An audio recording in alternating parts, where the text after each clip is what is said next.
If you were king for the day, if you got to make the decisions in this country and you wanted to bring down the deficit, would you raise taxes on people making more than $1 million a year?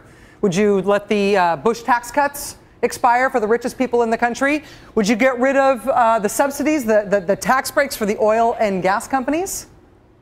Would you do all those things? Really? Are you that liberal? Are you that liberal that you would do all of those things? If you are that liberal that you would do all of those things, then you are an average American. The support for these policies, look at this. The support for these policies is the kind of support you get for the contention that puppies are cute. 81% of the country supports raising taxes on millionaires to close the deficit. 81%. If you look at the policies that Americans say they support, then we are the Soviet Republic of Americanistan. We are a bunch of commies in this country. If you don't tell somebody whether a policy is a liberal idea or a conservative idea, if you don't say who is proposing or supporting the policy, if you don't say where the idea is coming from, big majorities of Americans support really, really, really liberal economic policies. More liberal policies than are being supported even with Democratic majorities in Washington. These are from the new NBC News Wall Street Journal poll that just came out today. Same poll also asked nationwide whether or not people oppose or support what Governor Scott Walker is doing in Wisconsin. 77% of people, 77% of people in the country say that unions should be able to hold on to what the Republicans in Wisconsin are trying to take away from them. 77% of Americans are for public sector collective bargaining rights. The American people, turns out, are a bunch of commie pinko libs. We're hippies, dogs on strings, soak the rich, kumbaya. Here's the most amazing thing, though. The same group of people who says that this is what they believe in terms of policy, the same group of people who believe this mostly call themselves conservatives. 36% of people in this NBC News poll, with these numbers, identify themselves as conservatives. Only 24% identify as liberals. We like to use this word conservative. You keep using this word. I do not think it means what you think it means. How can you simultaneously be a country that believes in all of this stuff to this degree and be a country that calls itself conservative? You really can't be, not if the word conservative has any meaning. But the word conservative, the whole concept of conservatism, has been treated to a really expensive rebranding campaign over the last generation or so. And that's what it's bought them. People who don't believe in conservative ideas at all think that they do because they like the idea of calling themselves conservative. In reality, in terms of real ideas, though, it's economic populism that's popular. Policies that benefit people who have to work for a living are popular in this country. Policies that single out and demonize and attack people who have to work for a living, those are not popular. What's happening in Wisconsin right now? What Republicans are trying to do in Wisconsin is really, really, really unpopular. Republicans appear to be shocked by that. After all, they picked this fight in Wisconsin because they thought they were going to win it and they thought they were going to nationalize it. They thought it was going to be part of their new post-Bush, post-McCain rebranding. But they are at the point now of not just losing, but losing really dramatically publicly in a way that nobody will ever be proud of. They're now at the point of scraping the bottom of the barrel for the most desperate tactics they can think of to win. Today, Scott Walker and the Republicans came up with some new ideas about how to ratchet up pressure on Wisconsin Democrats who are preventing them from passing this union stripping thing. In addition to stuff like cutting Democrats' pay and cutting off Democrats' staffers' access to the Capitol building's copy machine, Republicans today moved to zero out Democrats' office budgets. They moved to fine Democrats $100 every day. They moved to revoke their parking privileges. Their parking spaces? Seriously. Yes, their parking privileges. That's the ground on which Republicans are now trying to win this. That's the ground on which Republicans are left to fight this out in Wisconsin. That's what they have to stand on. Republicans have gotten to the bottom of the barrel in terms of what they can do, and their support has just disintegrated. As we talked about earlier this week, if the gubernatorial election were held in Wisconsin today, not only would Scott Walker lose, according to one of the latest polls, but the state is evenly divided on whether or not they actually want to recall him out of office. Republican state senators who are supporting Scott Walker on this are now facing their own recall drives. The conservative-leaning Milwaukee Journal-Sentinel, which endorsed Scott Walker for governor, today that paper came out against what Walker and the Republicans are doing with this union stripping bill. And listen to this. Listen to this. This is a Republican state senator from Wisconsin on a Wisconsin radio station today. Listen to what he had to say about what his own party is doing right now. This is amazing. All I know is we're not talking. We're wasting valuable time about collective bargaining, which I don't ever remember being a part of last election's discussion whatsoever. But most of all, you know, to me, this just looks like the classic overreach. The classic overreach. This Republican state senator calls what his own party is doing. Nationally, the American people are against what Governor Walker and the Republicans are doing. Statewide, in Wisconsin, the people also appear to be against it. Among even some elected Republicans and conservative-leaning media that previously supported this Walker guy in Wisconsin, they are against it now, too.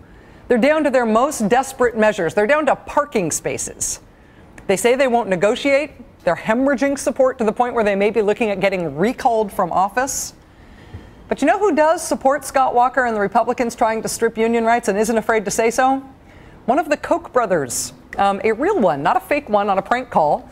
The billionaire Koch brothers are not from Wisconsin, of course. They do own a large oil and chemical company, however. And Charles Koch wrote in the Wall Street Journal yesterday that he is on Scott Walker's side.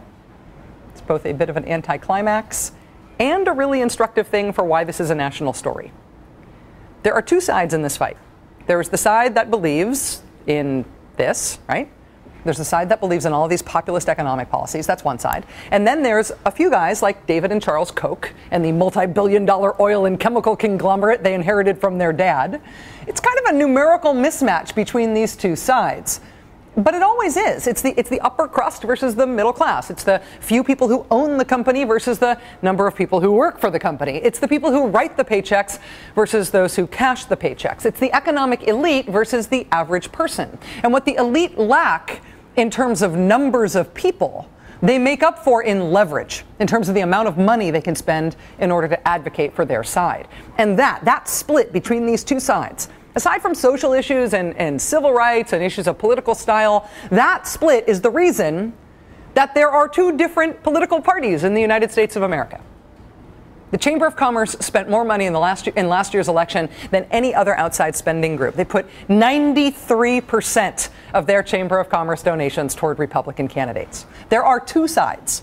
And because the Democratic side is inherently the one that has more people in it, and this is a democracy and it's one person, one vote, the Republican side, in order to compete with that, has to use money to leverage as many votes as they can because their side represents the interest of fewer people. That's where they found social issues and abortion and gay rights and religion and all these other things to come in handy. There's an economic split between the two parties, between Democrats and Republicans.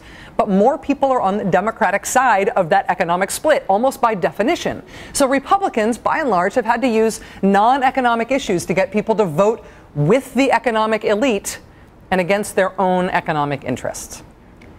The other way this works, though, is this. To the extent that Democrats embrace their role as standing for the average American, standing for the rights of people who work for a living, to the extent that Democrats embrace that, people who work for a living and the institutions that represent them, that represent working people and even poor people, they have over the years pushed the Democratic Party to endorse populist policies, to endorse stuff that helps regular working people, stuff like minimum wage laws, stuff like expanded health insurance coverage, stuff like workplace regulations, stuff like responsible tax laws that don't soak poor people to subsidize rich people. That's economic populism. Endorsing those policies and pushing for those policies has the happy progressive side effect of paying real political dividends for the Democratic Party. Fighting for issues like that just happens to work for Democrats at the polls. There's nothing I have ever seen that gooses Democratic turnout, that helps Democratic chances all the way down the ticket, than putting something like a minimum wage law on the ballot. Economic populism is really popular. People really like these policies. Even people who call themselves conservative like these policies. We never talk about the differences between the parties like this anymore because it seems so old school. It seems almost too big picture to acknowledge. But the reason there are two different major parties in America is because one of the parties, the Republican Party, represents the interests of a comparatively smaller number of people.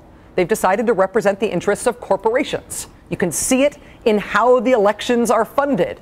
They've decided to represent the interests of people like the Koch brothers who own the corporations. The Republican Party represents those economic elites. And on the other side, the other party, the Democratic Party, represents a much greater number of people, the non-elites, everybody who has to work for a living. That's the reason there are two different parties. That's the reason the two different parties exist, even if it is unfashionable to say so, and I recognize that it is. And to the extent that the Democratic Party embraces that split and supports policies that make it clear where they stand, that they stand for most working Americans, to the extent that Democrats do that, it helps the Democratic Party. And to the extent that the Democratic Party forgets that, and gets away from it and starts chasing corporate money as well at the expense of its base constituency, not only is there less of a reason for two different parties to exist in this country, but the Democratic Party is sowing the seeds of its own demise. As the Poli-Sci 101 fortune cookie says, given the choice between a real Republican and a watered-down Republican, people generally take the real one. The reason Democrats are even tempted to try to be more like Republicans, to chase corporate interests, to give up on what makes them different from Republicans, is because they tend to forget that economic populism is so popular. They forget numbers like this. They forget that this is what this country believes in. And now Scott Walker and the great Republican overreach of 2011 has served to remind them. It has reconnected the Democratic Party with its reason for existing. Scott Walker is looking at being recalled as governor in Wisconsin. What's happening on the other side? Well, the progressive group Act Blue put out a call for people to support the Wisconsin Democratic senators who fled the state in order to stop Walker and the Republicans from doing what they're doing. So far, with that call, which I bet you didn't even hear about, they've raised more than $540,000 for state senators. The AFL-CIO, the biggest federation of unions in the country, they're now reveling in their newfound support. The AFL-CIO president saying, quote, "We've never seen the incredible solidarity that we're seeing right now." Head of the United Mine Workers, quoted by the Associated Press, saying, "People are looking at this and saying, this is a struggle I want to be part of. This is our moment." A group called the Progressive Change Campaign Committee put out the most pointed stand with the people who work for a living ad that we have seen in a very long time. They asked for support online to keep it running. Within 8 hours, they tell us they raised $145,000. Governor Walker and the Republicans just gave over $100 million in tax cuts to corporations, and now they're asking teachers and nurses to pay for it, and attacking workers' rights to negotiate for fair benefits. I'm just a secretary, and this bill that Walker's proposing is going to cost me over $3,000 a year. This is Republican class warfare, an attack on the middle class. This is a battle we need to win. In Washington, Democrats like Ohio Congressman Tim Ryan find themselves looking into the C-SPAN cameras and making this kind of a case for what the Democratic Party stands for. The issue that we are talking about in Ohio and Wisconsin is an issue of respect for the average worker in the United States of America. The issue is, are we going to respect work in the United States of America? Are we going to respect the workers in the United States of America while all these fat cats have gotten off scot-free? And we turn around and tell the workers in Ohio, in Wisconsin, in Indiana, in the Big Ten Conference, you got to take the hit. It's unfair and it's disrespectful and it is not an American value.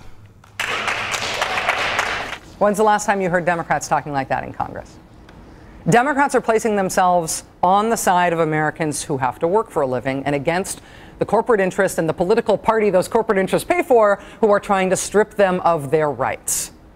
This is happening among Democrats at the state level, right? The Wisconsin 14, those Wisconsin state senators have been out of the state for 14 days now. They show no signs of wavering. In Indiana, land of Democrats like Evan Bayh. In Indiana, state Democrats there did what the Wisconsin Democrats did. In Indiana, they fled the state. Once the Democrats fled the state, the Republicans caved. And then the Democrats decided to stay out of the state in opposition to privatizing the state's school system, too. Indiana, that happened? The fighting progressive Democrats of Indiana? Indiana and Wisconsin Democrats have galvanized to take the kind of stands and to show the kind of spine that the Democratic base has frankly been weeping for my entire adult life. In the states, Democrats are remembering now that there is a reason there are two parties in this country. Remembering why the Democratic Party is not the Republican Party. Remembering that the Democratic Party stands for people who work for a living. stands for the kinds of economic populism that are wildly popular in the United States of America, even when people call themselves conservatives. In the states, in the Midwest, in places like Wisconsin and Indiana and Ohio, the Democratic Party is rediscovering its soul, remembering why it exists. Will national Democrats remember that too? Understand this, if American workers are being denied their right to organize and collectively bargain when I'm in the White House, I'll put on a comfortable pair of shoes myself. I'll walk on that picket line with you as President of the United States of America, because workers deserve to know that somebody's standing in their corner. That was candidate Barack Obama in 2007. There's no picket line in Wisconsin, but those rights are certainly being stripped. What's happening in Wisconsin is galvanizing the Democratic Party in the states and reconnecting Democrats to what great majorities of Americans believe: economic populism, the interests of people who work for a living. Republicans picked the wrong fight here. They are isolated and defensive and desperate on this. And even if they win, which I don't think they will never be proud of how they won it. They will only be able to hope that people forget how they won it. This has become the Democrats' moment. When do we get to hear from our Democratic president on that? Today in Ohio, the Senate there voted Wisconsin-style to strip union rights. The measure passed 17-16, even though 6 Republicans jumped ship and voted with Democrats to protect the unions. In Ohio, Democrats couldn't block a quorum, so they didn't have the option that Wisconsin Democrats had of stopping the bill by leaving the state. The Ohio union stripping measure heads over to the Assembly now, where Republicans will probably pass it there, too. That said, the protests in the streets in Ohio and the wild unpopularity of what Republicans are doing and the Republican defections on this do not make passage a sure thing. And if it does pass, Democrats say they will get it repealed by a public vote this November. For anyone concerned about Ohio's budget, which is why Republicans say they are attacking unions there, one part of the hole in Ohio's budget is because a few years ago, the state eliminated income taxes for corporations, which would have been paid to the state. So now, of course, there's a crisis in the budget, and that's a reason to kill the unions. The New York Times today printed how former Ohio Secretary of State Jennifer Brunner explained the Ohio situation on her Facebook page this week. She wrote there, quote, "A dozen cookies are put down in front of a CEO, a union member, and a Tea Partier. The CEO takes 11 of the cookies. Then he says to the Tea Partier, 'Hey, that union guy wants yours.'" We'll be right back. Cut spending, raise taxes, cut spending, raise taxes. If you've got money trouble, if you've got a budget problem, if you're spending more than you're taking in, how do you fix that problem? Cut spending, raise taxes. Cut spending, raise taxes, right? That's the fight. Those are the 2 basic tools you've got to fix that problem. And they are both pretty ugly little puppets. I mean, you can spin either one of them. Aren't they hideous? You can spin either one of them to sound better or worse, depending on whether you're for it or against it in the first place. But those are essentially 2 unpleasant little puppet options for dealing with an unpleasant money problem.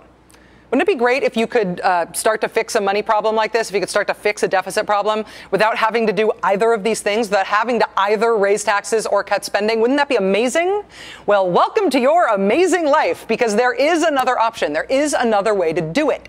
And that is to, without raising taxes, to increase the amount of money you collect from people who owe taxes. If this were a small business, if you were a plumber doing this, it would mean getting better at your billing. Not raising your prices, not raising your hourly rates, but just making sure that money that's supposed to be coming into you is actually coming in. That's how it would work if you were a small business. For a government, the equivalent to getting better at your billing is cracking down on tax cheats. When people owe taxes, it's getting them to pay those taxes. It is catching them when they try to evade taxes or when they cheat.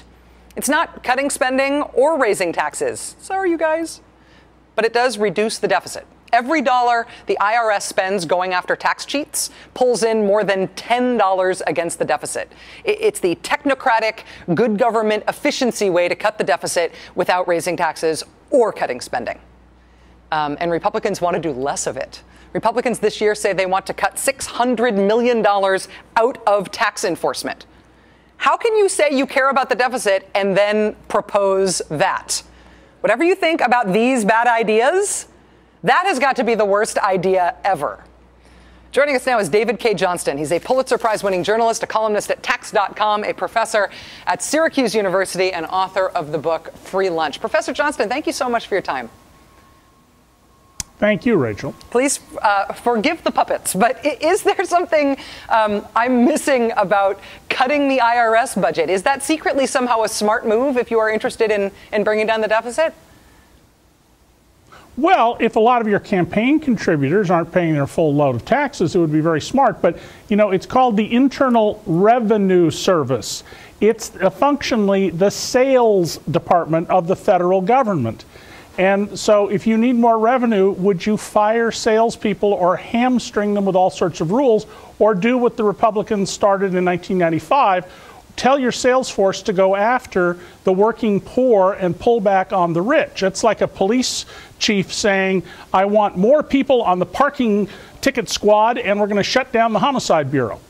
I am interested in what you alluded to actually there with your first sentence there, into what is being called fiscal policy, but that is really about accomplishing other political goals. I think that's what we've had in Wisconsin, an attack on unions that's purportedly justified by the budget, but it's not actually related to that budget at all. Do you think that's the case in Wisconsin? And do you also think that's what's going on with this call to cut corporate tax rates? I think this is going on all over the country. I've written a number of times about a former IRS official who figured out how to catch all sorts of tax cheats using computers. And I finally was told by an official in Kentucky that the governor's office had sent word that no, they weren't going to do this because it might catch some of the donors to the governor. In New York, we have a huge amount of tax cheating going on that's easy to catch involving real estate. The state won't pursue it.